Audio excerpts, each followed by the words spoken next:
Strategy I think काफ़ी important part होता है इस पूरी जर्नी का।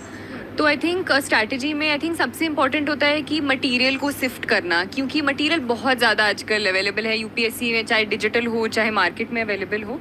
तो आई थिंक मैं एक तो बेसिक बुक्स पे काफ़ी स्टिक करती थी, एनसीईआरटीज़ को देखती थी, और उसके अलावा जो भी मटेरियल है मैं अपना जो सिलेबस है उसके अकॉर्डिंग चूज़ करती थी, और एक किसी स्पेसिफिक सोर्स, एक टॉपिक के लिए एक सोर्स को चूज़ करती थी, और उसके साथ साथ जो करंट अफेयर्स होते थे उसके खुद के नोट्स बनाती थी न्यूज़पेपर्स वगैरह को यूज़ करके।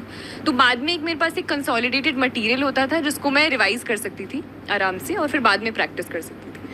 आई थिंक ये ह्यूमनली पॉसिबल नहीं है कि आप सस्टेन तरीके से आप 20 घंटे आप हर रोज़ पढ़ो। कई बार ऐसा होता था कि एग्ज़ाम से बहुत पास जब बहुत सारी आपको प्रेशर होता है और सिलेबस कंप्लीट करना होता है, तो वो कई बार घंटे काफ़ी एक्सटेंड हो जाते हैं, कई बार 18 घंटे भी हो जाते हैं, पर वो सस्टेन लेवल पर नहीं हो सकता। तो anything around I think around 6 hours तो मिनिमम आई थिंक थोड़ा करना ही पड़ता है, पर कि उस समय आप फोकस्ड तरीके से पढ़ रहे हो। मैं बहुत खुश हूँ कि इस बार टॉप 3 लड़कियाँ हुई हैं, और आई थिंक रीज़न ये कई बार नहीं हो पाता है और अभी तक हिस्टोरिकली बहुत सारे एरियाज़ में लड़कियाँ नहीं आ पाई हैं, इज़ बिकॉज वो बाहर निकलने का, घर से बाहर निकलने का, चीज़ें परसू करने का अपॉर्चुनिटी नहीं मिलती है, वो प्लेटफॉर्म नहीं मिलता है, सपोर्टिव एनवायरनमेंट नहीं मिलता है।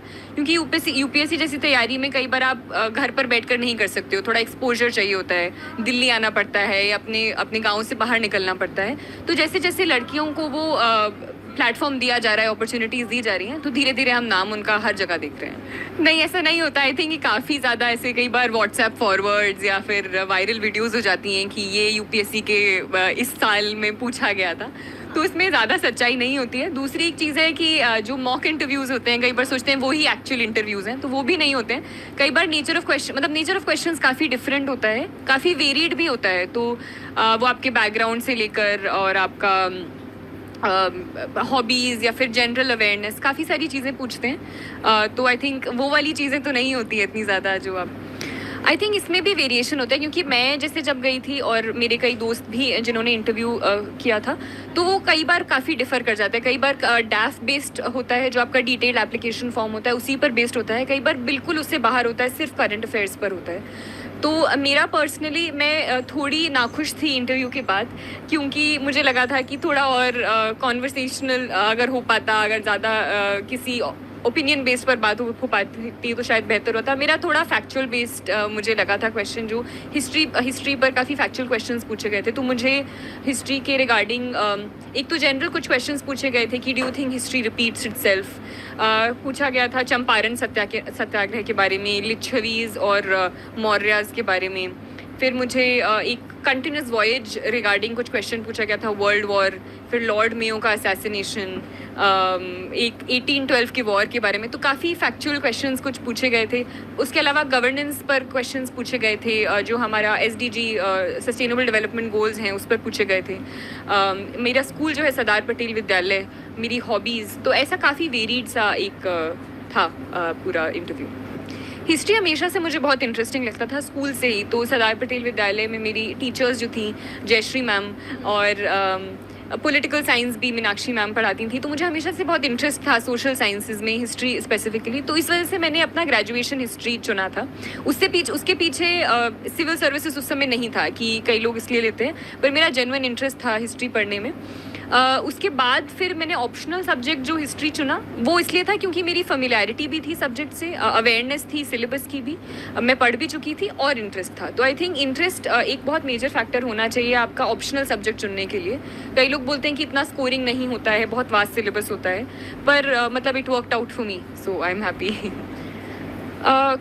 लोग कहते हैं कि सोशल साइंसेज 11th-12th में कई बार हेल्प करती है, ह्यूमैनिटीज़ बैकग्राउंड आपको हेल्प करता है। वो बस इसलिए कहते हैं क्योंकि कई बार बहुत सारे सब्जेक्ट्स जो हम पढ़ते हैं, जो सिलेबस में होते हैं, जनरल स्टडीज़ के सिलेबस में 1, 2, 3 पेपर्स में होते हैं, वो आपको 11th-12th की किताबें पढ़नी पड़ती हैं, चाहे वो जोग्राफ़ी हो, हिस्ट्री हो, पॉलिटिकल साइंस हो, तो ये वाली आपको किताबें पढ़नी पड़ती हैं। तो इसलिए बोलते हैं कि शायद हेल्प करता है आर्ट्स का सब्जेक्ट, पर ऐसा भी नहीं है। बहुत सारे इंजीनियर्स, बहुत सारे साइंस बैकग्राउंड के सब्जेक्ट के लोग हमेशा टॉपर्स रहे हैं यूपीएससी में।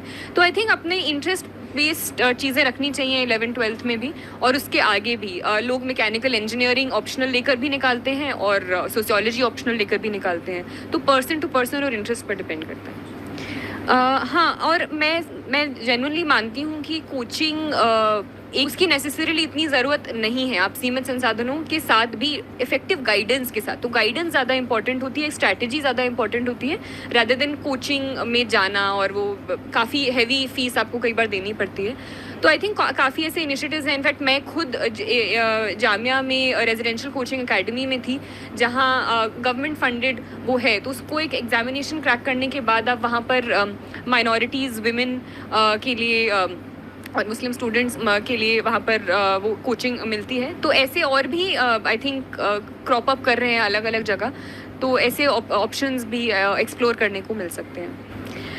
आई थिंक मेरा स्ट्रैटेजी वही था जो बेसिक लोगों का होता है कि लिमिटेड सोर्सेज रखिए, नोट्स मैं खुद के बनाती थी और answer writing practice. I think क्योंकि मेरे अभी मैंने मार्क्स जब देखे हैं तो मेंस में अच्छे मार्क्स आए हैं मेरे मेंस में, तो आई थिंक उसके पीछे आंसर राइटिंग मेरा काफ़ी इंपॉर्टेंट था कि मैं आंसर्स लिखती थी, और सिर्फ टेस्ट सीरीज़ नहीं, टेस्ट सीरीज़ ने भी मुझे काफ़ी हेल्प किया।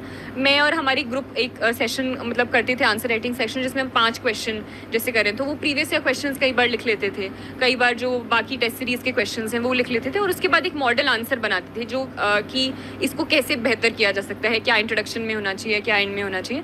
कुछ एग्जाम्पल जैसे GS4 में कई बार एथिक्स में एग्जाम्पल्स से अच्छे मार्क्स आते हैं, तो वो एग्जाम्पल्स का एक कलेक्शन बनाना, ऐसे के लिए कुछ कोट्स का कलेक्शन बनाना। तो हर पेपर के लिए एक specific strategy, previous year papers और सिलेबस को ध्यान में रखते हुए। आई थिंक ये क्वेश्चन हर कोई खुद ही आंसर कर सकता है कि तैयारी कंटिन्यू करनी चाहिए या नहीं करनी चाहिए। पर अगर जेन्युइनली तैयारी कंटिन्यू करनी है तो ऐसा नहीं है कि हार्ड वर्क में लोगों की कमी रहती है। लोग बहुत हार्ड वर्क करते हैं, और मैं लोगों को जानती हूँ, पर स्टिल वो सक्सेस कई बार नहीं मिल पाती है। तो वो एक कई बार वो सेल्फ वर्थ का भी कई बार इशू हो जाता है, मेंटल हेल्थ इश्यूज हो जाते हैं। तो इस कॉन्टेक्स्ट में एक सपोर्टिव एनवायरनमेंट आई थिंक की भी काफ़ी ज़रूरत है। और रादर देन हताश होने से मुझे लगता है कि अगर प्रॉब्लम एरियाज हम आइडेंटिफाई कर पाएँ, कई बार जैसे मुझे प्रीवियस ईयर आंसर राइटिंग में मैं अगर कहूँ तो प्रीवियस ईयर जो टॉपर्स थे उनकी जो पर्सनली मुझे अच्छे लगते थे, मैं उनकी आंसर कॉपीज़ देखती थी कि शायद इनमें क्या अच्छा है जो मैं अपना सकती हूँ। तो हर किसी का नहीं, जो आपको अच्छा लगे वो आपको खुद चेरी पिक करना है, but how to work on yourself, I think आप उस पर काम कर सकते हो। और अगर आपके अटेम्प्ट ख़त्म हो गए हैं, आपको लगता है कि कुछ और आपकी कॉलिंग है, तो आई थिंक वो भी एक बहुत ही वैलिड एक ऑप्शन होता है। ज़रूरी नहीं है कि आप सिर्फ इसी में लगे रहें। There are many things I think apart from UPSC also जहाँ आप कॉन्ट्रीब्यूट